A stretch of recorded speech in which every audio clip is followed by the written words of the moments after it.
नमस्कार दोस्तों, गार्गी क्लासेस पर आपका स्वागत है। डेट आज की 9 अप्रैल 2022। देख लेते हैं इंडियन एक्सप्रेस की इंपॉर्टेंट न्यूज़ जो अभी हम इस वीडियो में डिस्कस करेंगे। सबसे पहले हमारा जो टारगेट है वो है एक्सप्लेन पेज। इस पे 3 आर्टिकल्स हैं, तीनों को डिटेल में देखेंगे।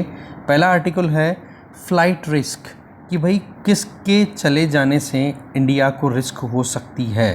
दूसरा हम समझेंगे माइक्रो न्यूट्रिएंट सप्लाई को बढ़ाने के लिए राइस फोर्टिफिकेशन के लिए कैबिनेट ने अप्रूवल दे दिया है। पूरा प्रोसेस समझेंगे, बहुत ही अच्छा आर्टिकल है। तीसरा, रिजर्व बैंक ऑफ इंडिया की जो मॉनेटरी पॉलिसी कमेटी की मीटिंग हुई है उसमें मॉनेटरी पॉलिसी कमेटी ने रिवर्स रेपो रेट राइज़ किया है, repo rate as it is maintain किया है। पर एक चीज़ क्लियर है कि अब मॉनेटरी पॉलिसी जो है वो टाइटनिंग की तरफ जा रही है, जिससे कि वो इन्फ्लेशन को टैकल कर सके। तो उस पॉइंट ऑफ व्यू से इस आर्टिकल को हम देखेंगे। तो 3 आर्टिकल से पहले इनको देखेंगे, बाकी फिर बची हुई न्यूज़ पे नज़र डालेंगे। फर्स्ट जो आर्टिकल है वो है ये कि भाई फ्लाइट रिस्क पर कौन है या कौन होते हैं।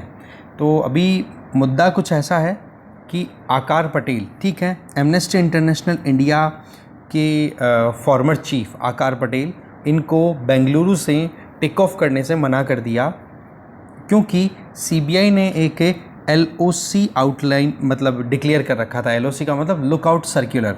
इसका मतलब देखो, हमने पहले भी डिस्कस किया था, एक बार फिर से आ रहा है, तो ऐसे में इसके बारे में जानना ज़रूरी है।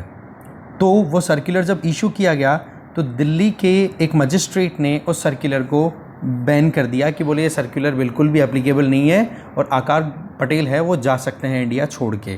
पर फिर जैसे ही ये बात डिस्ट्रिक्ट कोर्ट में पहुंचती है दिल्ली में, तो जो दिल्ली की एक कोर्ट ने जो डिसीजन दिया था उस पर्टिकुलर ऑर्डर को डिस्ट्रिक्ट कोर्ट ने ओवरटर्न कर दिया और ये कह दिया कि आकार पटेल के अगेंस्ट में जो एलओसी डिक्लेयर किया हुआ है बोलो वो मेंटेन रहेगा।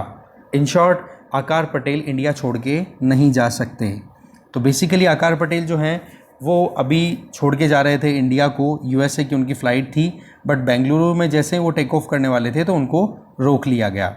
तो सबसे पहली चीज़ तो हमारे सामने सवाल आता है कि लुकआउट सर्कुलर क्या होता है। देखो, एलओसी जो है वो एक पर्सन को इंडिया छोड़ के जाने से रोकने का एक तरीका है, ये एक इंस्ट्रूमेंट है और ये इंस्ट्रूमेंट किसी भी एजेंसी के द्वारा इशू किया जा सकता है। और वो इशू किसके द्वारा किया जाएगा वो पूरी डिटेल अभी लंबी लिस्ट है, बहुत लंबी लिस्ट है कि कौन कौन सी एजेंसी में किस कैटेगरी के या किस लेवल के ऑफिसर्स हैं वो डिक्लेयर कर सकते हैं एलओसी। इसमें जो एलओसी डिक्लेयर की जाती है वो क्या होता है कि कोई भी गवर्नमेंट की बॉडी या कोई भी एजेंसी के द्वारा किया जा सकता है और वो जो एलओसी है वो कन्वे की जाएगी किसको, ब्यूरो ऑफ इमिग्रेशन को। इसका मतलब जो भी इंटरनेशनल एयरपोर्ट्स हैं या पोर्ट्स हैं, ठीक है, जहाँ से लोग आते जाते हैं शिप्स में या एरोप्लेन्स में, तो वहाँ पर उनमें जो ब्यूरो ऑफ इमिग्रेशन है जो कि इंटरनेशनल फ़्लाइट करने वाले लोगों के बारे में पूरी डिटेल अपने पास में रखते हैं, उनको वो एलओसी की डिटेल कन्वे कर दी जाती है कि भाई ये फ़ला फ़ला आदमी है, इसकी इन्फॉर्मेशन ये है, इसके खिलाफ़ में ये इन्वेस्टिगेशन चल रही है, इस वजह से इसको भारत छोड़ के जाने से मना किया हुआ है। तो आपके सामने अगर ये आता है, ठीक है, बाहर जाने के लिए, तो आप उसको रोक दोगे। तो इसीलिए ब्यूरो ऑफ इमिग्रेशन क्या करता है, एक रजिस्टर मेंटेन करता है जिसमें जितने भी एलओसीज आए हुए होते हैं, लुकआउट सर्कुलर अलग अलग इंडिविजुअल्स के, वो सारे मेंटेन्ड होते हैं। तो जैसे ही कोई इंडिविजुअल बाहर जाने वाला होता है इंडिया छोड़ के, तो उसके पासपोर्ट और उनके डॉक्यूमेंट्स को उस रजिस्टर के साथ मैच किया जाता है।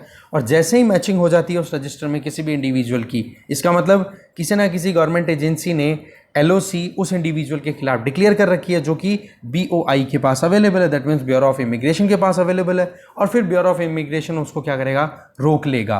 रोक करके और फिर जिस एजेंसी ने वो एलओसी इशू किया था ना, उस एजेंसी को इन्फॉर्म कर दिया जाएगा बीओआई के द्वारा कि भाई हमने इसको रोक लिया है, आपका ये हमारे पास में सर्कुलर आया हुआ था, क्या करना है अब इसका।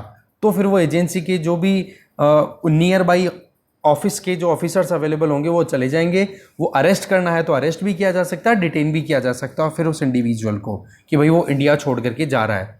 देखो, ये इस तरीके के सर्कुलर क्यों इशू किए जाते हैं। जैसे आपको पता है आज विजय माल्या को वापस लाना कितना मुश्किल होता है, नीरव मोदी को वापस लाना कितना मुश्किल साबित हो रहा है, जबकि उन्होंने कितने बड़े ऑफेंस किए हैं, ठीक है।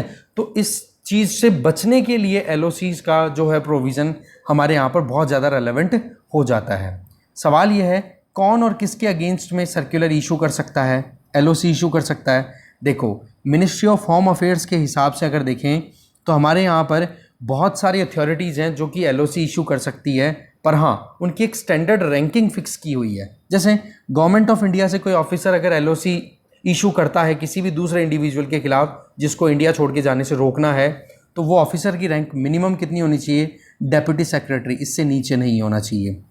अगर स्टेट गवर्नमेंट में से कोई इशू करता है तो वो कम से कम जॉइंट सेक्रेटरी लेवल का होना चाहिए या उससे ऊपर का ऑफिसर होना चाहिए। या एक डिस्ट्रिक्ट मजिस्ट्रेट भी कर सकता है, एक एसपी भी कर सकता है, और एक डेजिग्नेटेड ऑफिस जो भी ऑफिसर जो भी लॉ एनफोर्समेंट एजेंसी या सिक्योरिटी एजेंसीज हैं, वो इंटरपोल उसका भी डेजिग्नेटेड ऑफिसर है, वो भी एलओसी डिक्लेयर कर सकता है। इसके अलावा एडिशनल डायरेक्टर इन एसएफआईओ जो कि मिनिस्ट्री ऑफ कॉरपोरेट अफेयर्स के अंडर आता है, उसमें भी एडिशनल डायरेक्टर से नीचे की पोस्ट का नहीं इशू करेगा, उसके ऊपर की पोस्ट के जो ऑफिसर्स हैं वो कर सकते हैं। इसी तरीके से chairman, managing director, executive officer किसके, किसी भी पब्लिक सेक्टर बैंक के, वो भी इस तरीके का एलओसी सर्कुलर इशू कर सकते हैं। ठीक है, और देखा यह जाएगा क्रिमिनल कोड जो है उसकी गाइडलाइन के हिसाब से, मतलब क्रिमिनल प्रोसीडिंग्स को ध्यान में रखते हुए, और उसमें भी कौन सा ऑफेंस, जो कॉग्निजेबल ऑफेंस होते हैं ना, वो ऑफेंस या वो क्राइम्स जिनमें बिना किसी वारंट के पुलिस अरेस्ट कर सके, उन क्राइम्स में ही इस तरीके के एलओसी डिक्लेयर किए जा सकते हैं। ये ध्यान रखें आप, ठीक है ना। कॉग्निजेबल ऑफेंस जिनमें बिना कोई वारंट के अगर पुलिस को अरेस्ट करना हो तो पुलिस अरेस्ट कर सकती है, फिर बाद में आगे की प्रोसीडिंग्स है, कोर्ट के सामने ले जाना, फिर उसको वेरीफाई करना कि हाँ वो जिस बंदे को अरेस्ट किया है वो वाकई में गिल्टी है कि नहीं, वो बाद की चीज़ें हैं। पर एक बार शक के बेसिस पे भी अगर डाउट, मतलब यूँ लगे कि कोई क्राइम की ग्रेविटी है, वो कुछ ऐसी है जो कि कॉग्निजेबल ऑफेंस की कैटेगरी में है, तो ये एलओसी इशू किया जा सकता है। इसके अलावा CBI, NIA, enforcement directorate, narcotics control bureau, directorate of revenue intelligence, central board of direct tax, central board of excise and custom, intelligence bureau, research and analysis wing, ये भी इशू कर सकते हैं, और स्टेट पुलिस भी issue कर सकती है एलओसी। तो ओवरऑल पॉइंट क्या आ गया कि कैसे भी कोई इंडिविजुअल अगर अपने लिमिट्स को क्रॉस करके जाने की कोशिश करे तो उसको रोकने के लिए अलाउ किया जाता है एलओसी के बेसिस पे। और ये एलओसी इशू करने से पहले ये चेक किया जाएगा कि जो ऑफेंस है वो आईपीसी, इंडियन पीनल कोड के अंडर में कॉग्निजेबल ऑफेंस के तौर पे कंसिडर किया जाता है, ठीक है, जिसमें विदाउट एनी वारंट अरेस्ट किया जा सकता है। ठीक है, तो ये कोई पहली बार नहीं है, पहले भी किया जा चुका है। अच्छा, इससे संबंधित कोई लॉ, बिल्कुल भी लॉ कोई है नहीं, बस हाँ होम मिनिस्ट्री के द्वारा कुछ लेटर्स हैं वो इशू किए हुए हैं, ऑफिस मेमोरेंडम है, नोटिफिकेशंस है वो इशू किए हुए हैं 1979, 2000, 2010, उन्हीं का यूज़ किया जाता है। ठीक है, पर कुछ एक्सपर्ट्स का ये भी कहना है कि कई बार पावर का मिसयूज़ भी किया जाता है एलओसी इशू करके कुछ लोगों का हरासमेंट करने के लिए, तो वो देखो कहीं ना कहीं एक कंटेंशियस इशू बना रहता है। फिर बाद में आगे बात आती है कि क्यों इसकी ज़रूरत है, तो मैंने आपको पहले ही बता दिया, विजय माल्या, नीरव मोदी जैसे जो फ्यूजिटिव ऑफेंडर्स हैं वो एक बार निकल गए वापस नहीं आ रहे हैं, तो ऐसों को रोकने के लिए इस तरीके के प्रोविज़न होना ज़रूरी होता है। बस यही चीज़ें रिपीट हो रही हैं, मेन जो कंटेंट था वो हमारा कवर हो गया। आगे चलते हैं। नेक्स्ट आर्टिकल है micro nutrient packaged grains to supplement diet. इसका मतलब क्या हो गया कि जो खाना सरकार के द्वारा फ्री ऑफ कॉस्ट या जो पीडीएस सिस्टम के थ्रू दिया जा रहा है, उस खाने को थोड़ा सा माइक्रो न्यूट्रिएंट बेसिस पे एनरिच किया जाएगा। उसमें क्या है कि micro nutrient for example iron हो गया, फॉलिक एसिड हो गया, विटामिन बी, विटामिन ए, इनकी जो कमी रहती है हमारे यहाँ पर मेनली औरतों में और बच्चों में, ठीक है, तो उस कमी को ठीक करने के लिए फोर्टिफिकेशन, दैट मीन्स इंटेंशनली कुछ मिलाना, और मिलाई गई वो चीज़ है वो हेल्थ के लिए हार्मफुल नहीं, बेनिफिशियल होगी। तो वही चीज़ यहाँ पर हम डिस्कस करने वाले हैं। देखो, यूनियन कैबिनेट ने फ्राइडे को अप्रूवल दिया है कि अब से targeted PDS system, public distribution system, national food security act के बेसिस पे जो खाना दिया जाता है ना, इसके अलावा दूसरी स्कीम जिसका नाम है integrated child development scheme ICDS, या फिर इसके अलावा एक और स्कीम जो कि आजकल आईसीडीएस की जगह ले चुका है जिसका नाम है प्रधानमंत्री पोषण शक्ति निर्माण, पीएम पोषण। ठीक है, इसके अलावा आप देख सकते हो जो मिड डे मील स्कीम को जो रिप्लेस कर चुका है, आईसीडीएस तो खैर चल ही रहा है, मिड डे मील का नया नाम हो गया है पीएम पोषण। इसके अलावा कोई दूसरी अगर वेलफेयर स्कीम चल रही है गवर्नमेंट की, तो उन सभी स्कीम्स में जिनमें खाना दिया जा रहा है सब्सिडाइज्ड रेट पे, उनमें 2024 तक फेज्ड मैनर में जो राइस फोर्टिफिकेशन है वो किया जाएगा। अब बात ऐसी है कि राइस फोर्टिफिकेशन में क्या क्या चीज़ें होती है वो जानते हैं। तो अकॉर्डिंग टू FSSAI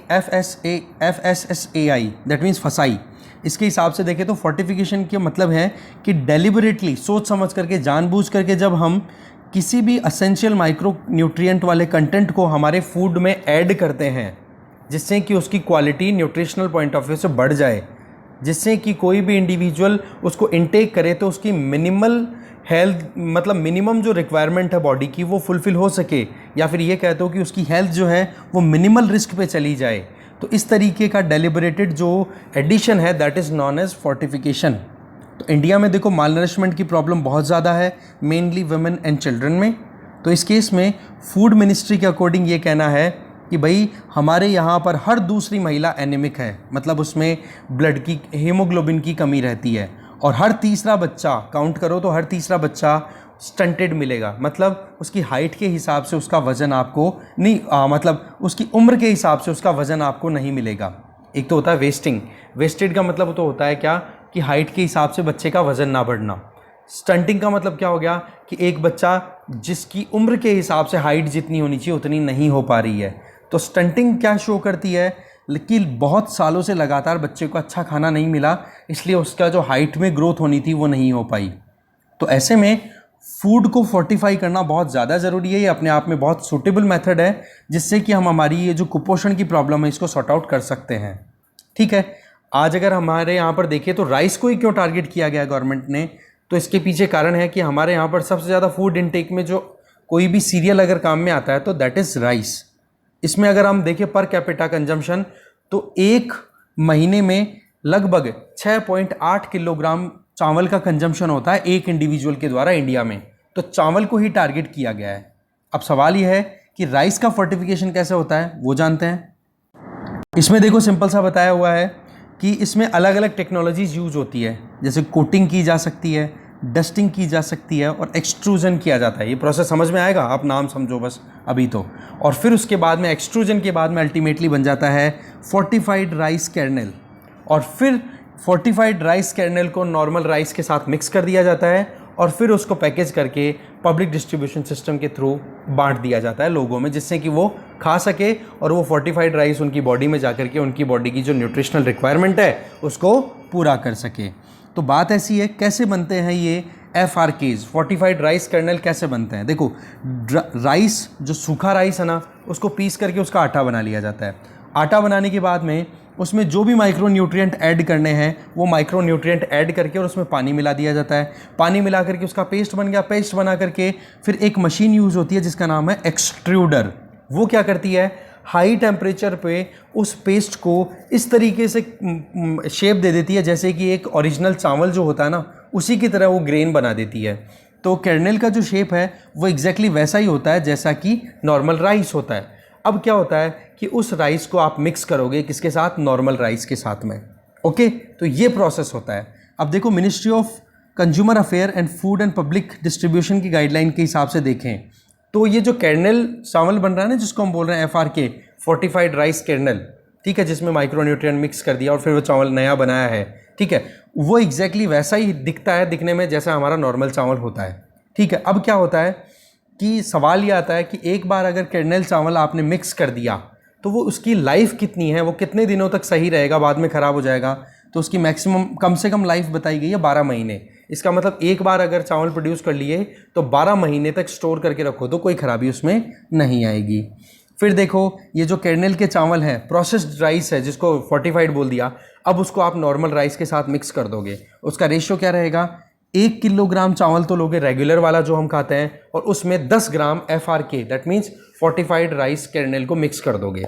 ठीक है, और मिक्स करने के बाद में फिर क्या होगा, नॉर्मली फिर उनको बैग में पैक कर दो। ये रेशियो रहेगा, हर 1 किलोग्राम के ऊपर 10 ग्राम FRK ऐड होगा। ये ध्यान रखना आप जरूर से, है ना।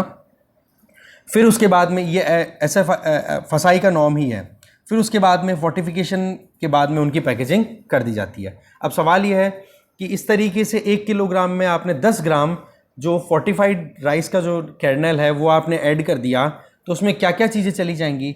आयरन चला जाएगा लगभग 28 मिलीग्राम से 28 मिलीग्राम कम से कम।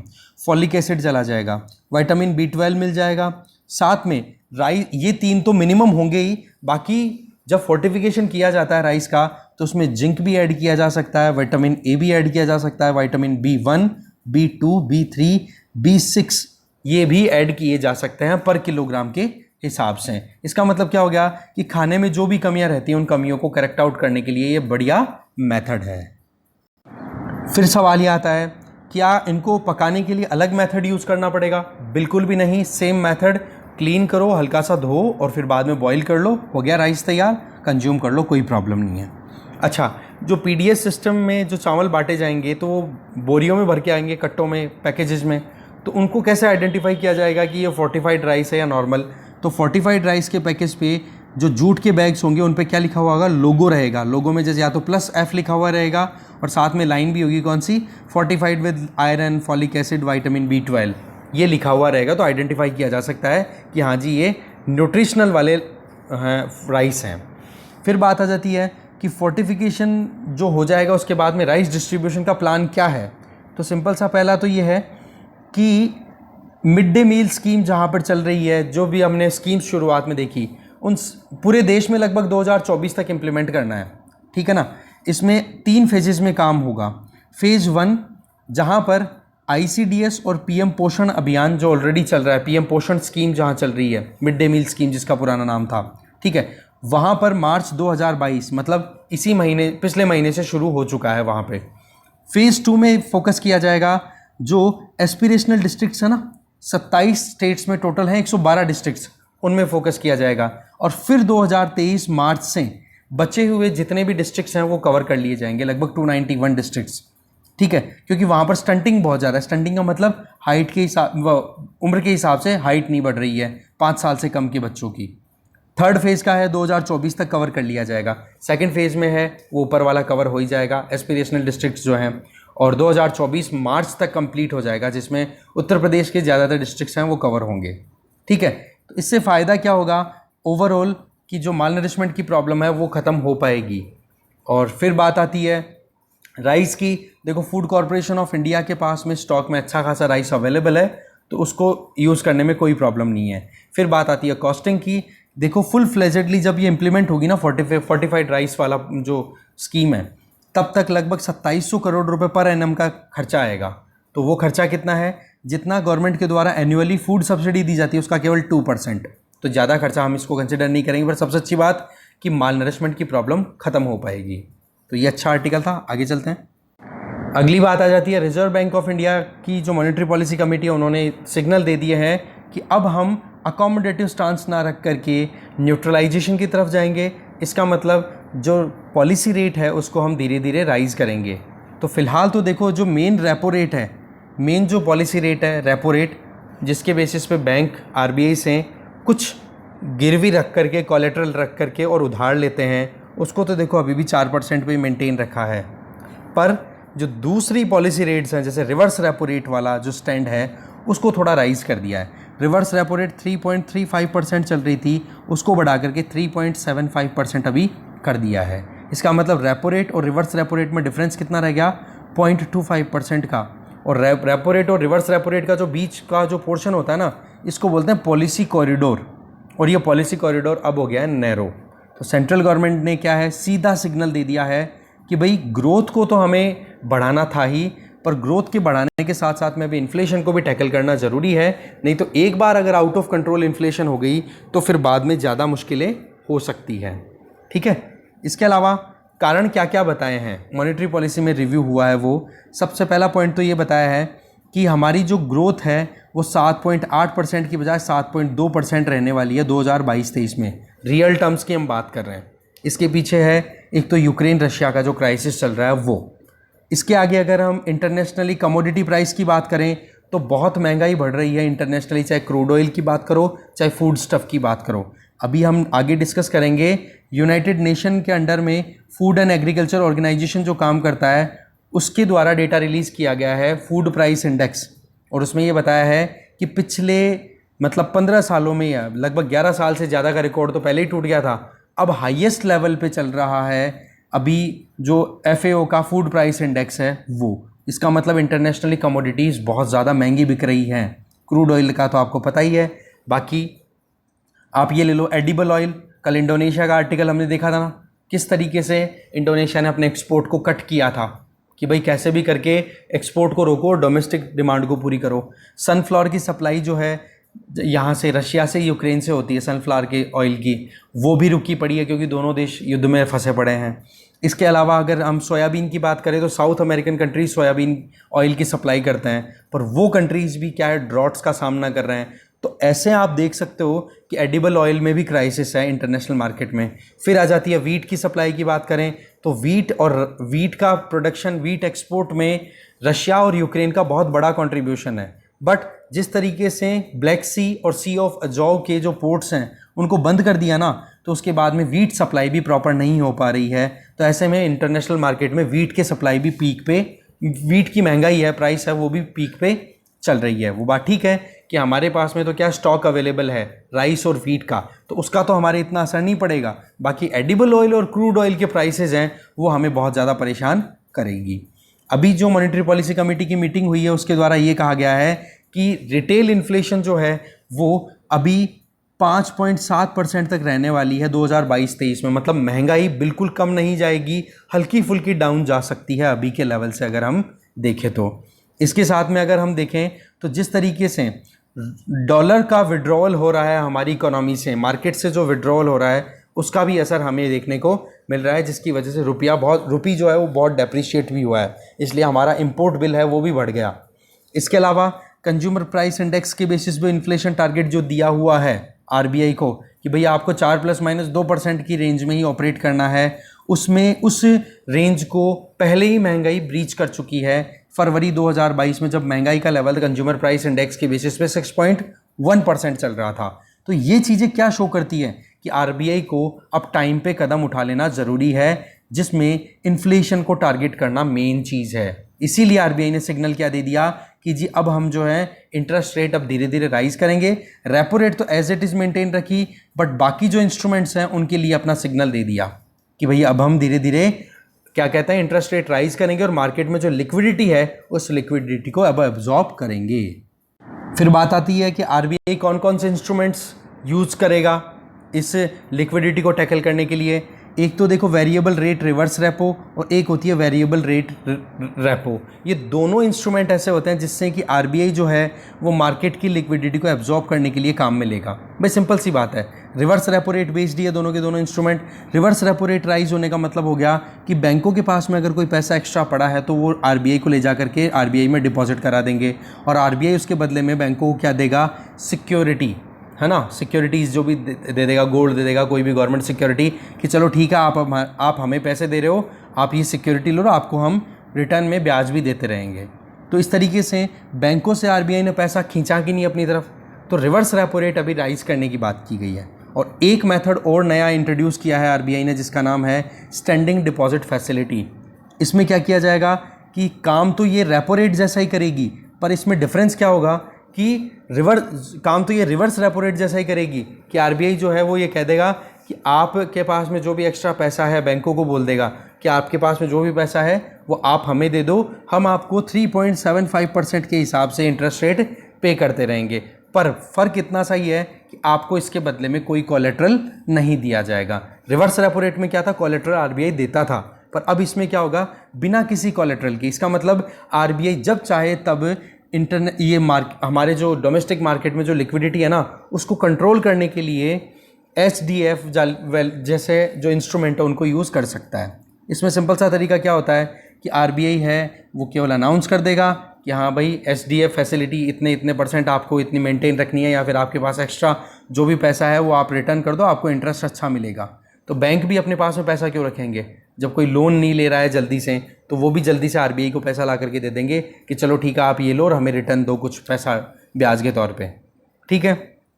लिक्विडिटी एडजस्टमेंट फैसिलिटी ये एक तरीके से ओपन मार्केट ऑपरेशंस होते हैं जिसमें क्या होता है कि आप देख सकते हो जिसमें बॉन्ड, सिक्योरिटीज़ ये बेच करके आरबीआई मार्केट से पैसा एब्जॉर्ब करता है। एलएएफ में क्या होता है, रेपो रेट और रिवर्स रेपो रेट दो टूल्स यूज़ होते हैं लिक्विडिटी एडजस्टमेंट फैसिलिटी में। इसका काम भी क्या है, मार्केट से लिक्विडिटी को कंट्रोल करना।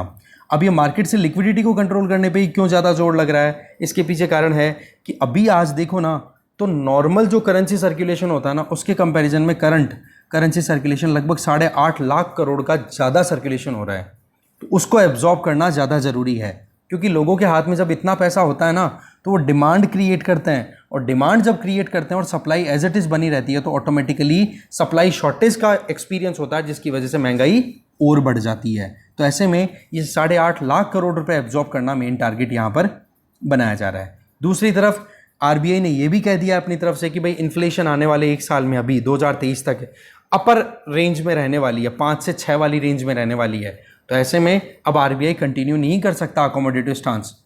अब अगर ग्रोथ रेट को कंटिन्यू बनाए रखना है तो इसके पीछे केवल और केवल फिस्कल पॉलिसी है, गवर्नमेंट को ही रोल प्ले करना पड़ेगा। इन्फ्लेशन का तो टारगेट जो आरबीआई को मिला हुआ है उसको अचीव करने के लिए अब आरबीआई को एफर्ट्स तो करने ही पड़ेंगे, जिसका तरीका एक यही है कि अब अकोमोडेटिव स्टांस से थोड़ा न्यूट्रल स्टांस की तरफ जाएं और फिर उसके बाद में हॉकिश स्टांस की तरफ जाए। दैट मीन्स इंटरेस्ट रेट को थोड़ा राइज करना ही पड़ेगा आरबीआई को, जिससे कि लिक्विडिटी थोड़ी सी कंट्रोल हो। तो ये है पूरा समअप। आगे चलते हैं। फ्रंट पेज पे अगेन आरबीआई की बात है, डिस्कस कर ली, बिल्कुल बात नहीं करेंगे। इधर अभी 10 तारीख कल से जो बूस्टर डोज है वो अलाउ कर दी जाएगी 18 साल से जितने भी लोग हैं ऊपर के उम्र के, उन सबको। बस फ़र्क इतना सा है कि उनको पेमेंट करना पड़ेगा। अब की बार पेड वैक्सीन लेना है, ठीक है। हाँ, बस जो हेल्थ केयर वर्कर्स हैं या जो इंडिविजुअल जो कि बहुत ज़्यादा वल्नरेबल हैं कोविड के लिए, उन लोगों को देखो फ्री ऑफ कॉस्ट वैक्सीन मिलेगा। बाकी अब जो थर्ड ये वैक्सीन बूस्टर डोज है ना, इसके लिए हमें पेमेंट ही करना पड़ेगा, जो लोग हेल्दी हैं 18 साल से ज़्यादा उम्र के, ठीक है। और हमारे यहाँ पर मोनोलोगस वाला कॉन्सेप्ट यूज़ किया जा रहा है, मतलब कि जो 2 डोज आपने ले लिए ना, उसी वैक्सीन की तीसरी डोज मिलेगी। अगर कोविशील्ड लिया तो कोविशील्ड का ही तीसरा डोज होगा, कोवैक्सीन लिया तो कोवैक्सीन का ही तीसरा डोज होगा। इमरान खान के खिलाफ अभी आज सैटरडे है तो नो कॉन्फिडेंस मोशन का है। अब देखते हैं, जहाँ तक हटने की बात है और नवाज़ शरीफ को रीस्टोर करने की बात हो रही है, तो इमरान खान ने इंडिया की लिए बोला खुददार कौम है, खुददार देश है, कि खुद की इज़्ज़त समझते हैं, खुद की इज़्ज़त करते हैं, अपनी अपोजिशन भी अपनी लिमिट्स में रह के काम करती है। इस तरीके की बातें इन्होंने कही हैं, वो तो देखो टाइम बताएगा, ठीक है जी। और इसके अलावा आगे चलते हैं। फिर एक न्यूज़ है, फूड एंड एग्रीकल्चरल ऑर्गेनाइजेशन ने ये कहा है कि इंटरनेशनली फूड प्राइसेस हैं वो हाईएस्ट लेवल पे हैं, रिकॉर्ड हाई लेवल पे है, ठीक है। और इसमें मेन जो अभी कंट्रीब्यूशन है ना इस महंगाई का, वो है यूक्रेन वॉर, ठीक है।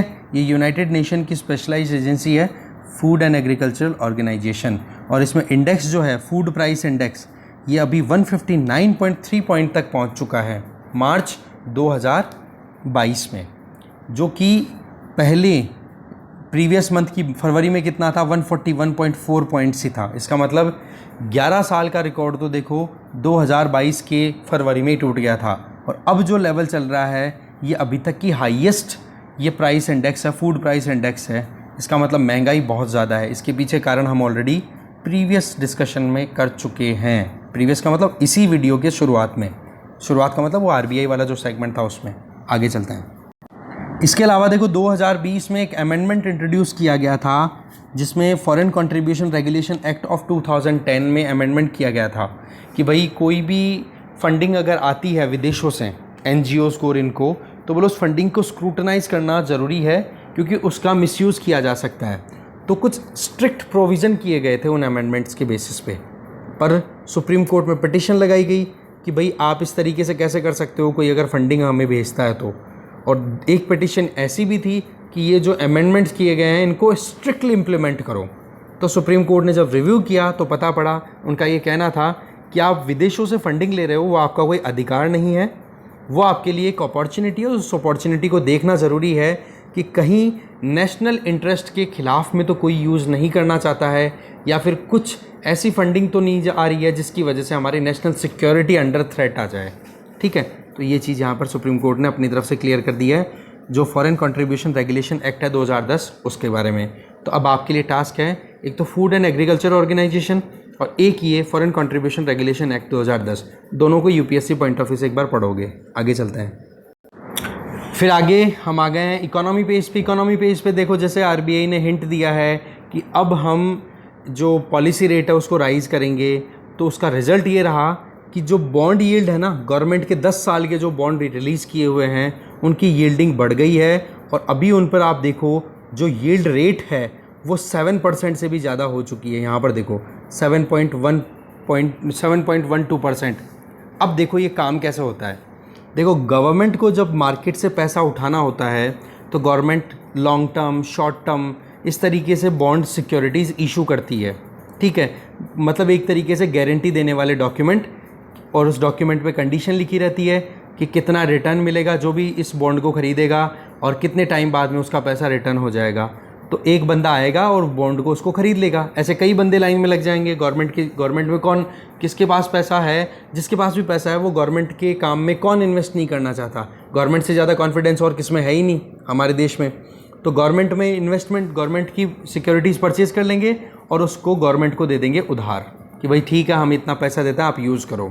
तो ऐसे में गवर्नमेंट को ये पैसा उठाने में, जब मार्केट से पैसा लिया ना इन्वेस्टर्स से, तो इसके लिए गवर्नमेंट क्या करती है, कुछ कंडीशन रखती है कि हाँ हम आपको 2%, 4%, 5% इसके ऊपर आपको ब्याज देते रहेंगे, या फिर जो भी आपकी रिटर्न बनेगी वो 2 से 4% या 5% के लगभग होगी, वो हम आपको पे कर देंगे। अब इसमें क्या होता है कि जब गवर्नमेंट को ज़्यादा ज़रूरत होती है ना पैसे की, तो गवर्नमेंट को लालच थोड़ा ज़्यादा देना पड़ता है। वो लालच ही एक तरीके की यील्डिंग होती है, ठीक है। और उस लालच के चलते इन्वेस्टर्स आएंगे और वो पैसा दे देंगे, और पैसा दे करके और अपना हिस्सा, मतलब वो सिक्योरिटी ले जाएंगे और गवर्नमेंट ने जो कंडीशन बताई है उसके हिसाब से गवर्नमेंट उनको पे करेगी, फिर प्रिंसिपल अमाउंट भी और जो ब्याज बनता है या फिर जो भी रिटर्न देना होता है गवर्नमेंट को वो।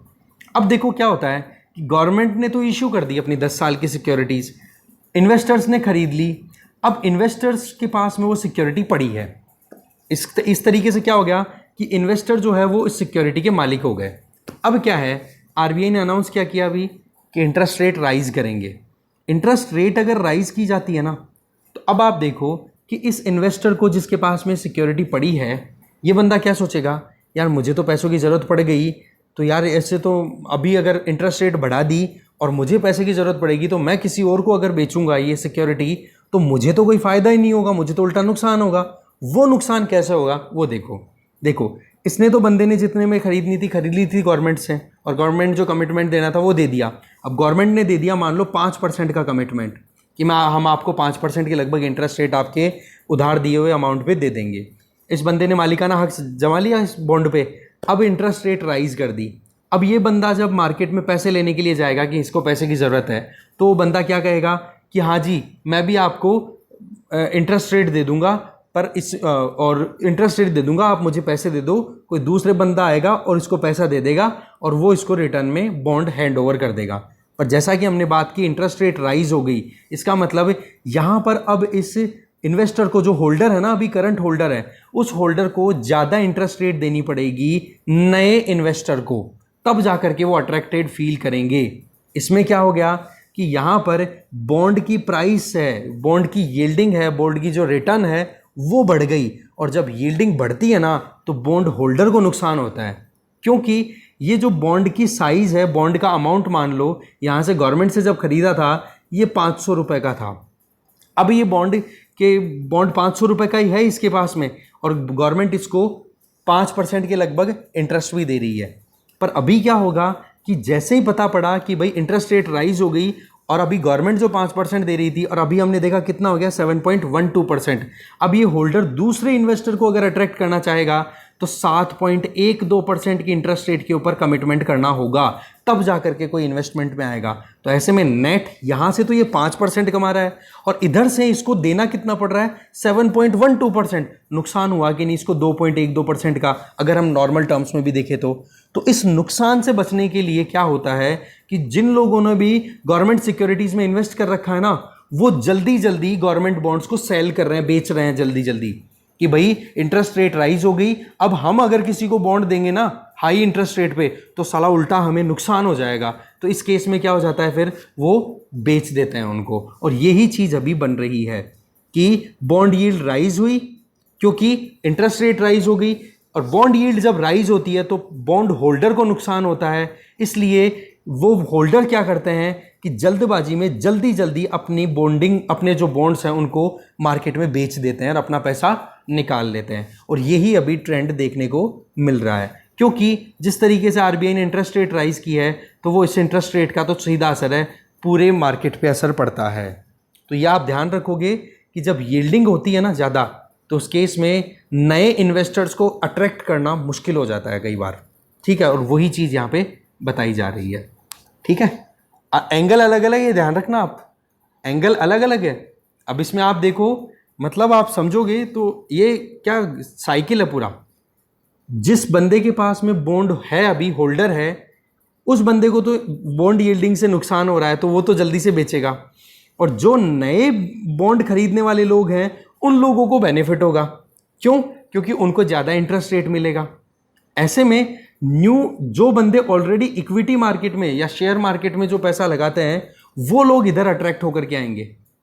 पर जिनके पास में ऑलरेडी बॉन्ड है ना, वो यहां से पीछा छुड़ाने की कोशिश करेंगे। क्यों? क्योंकि जिसके पास भी बॉन्ड रहेगा उसको नुकसान होने वाला है।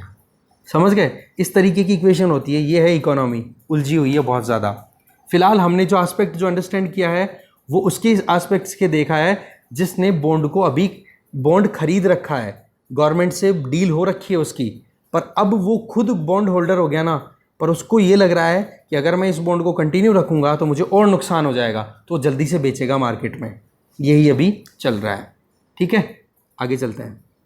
फिर लास्ट ये न्यूज़ है कि फाइनेंशियल ईयर 2021-22 में ग्रोस रेवेन्यू जो है वो अच्छी खासी कलेक्ट हुई है और डायरेक्ट टैक्स में भी 49% का इंक्रीमेंट देखने को मिला है। और साथ में टैक्स टू जीडीपी रेशियो है वो भी हाईएस्ट है पिछले 20 सालों में। इसका मतलब जितनी हमारी जीडीपी की साइज़ है ना, उसके हिसाब से अगर टैक्स कलेक्शन की बात करें, डायरेक्ट और इनडायरेक्ट दोनों को मिला करके, तो वो पिछले 20 सालों में हाईएस्ट कलेक्शन हुआ है अब की बार, ठीक है।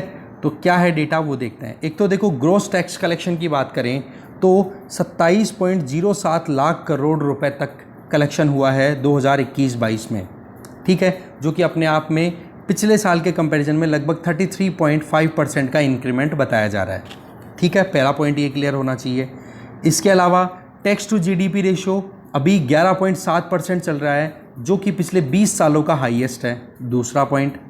तीसरा पॉइंट ये है कि जो ये तो ऊपर था ग्रोस टैक्स, अब ग्रोस में से अगर आप जो भी डेप्रीशिएशन है उसको आप निकाल दोगे तो आपका आ जाएगा नेट टैक्स। जो भी लागत है उसको निकाल दो तो आपका नेट टैक्स कितना कलेक्ट हुआ है? 18.22 लाख करोड़।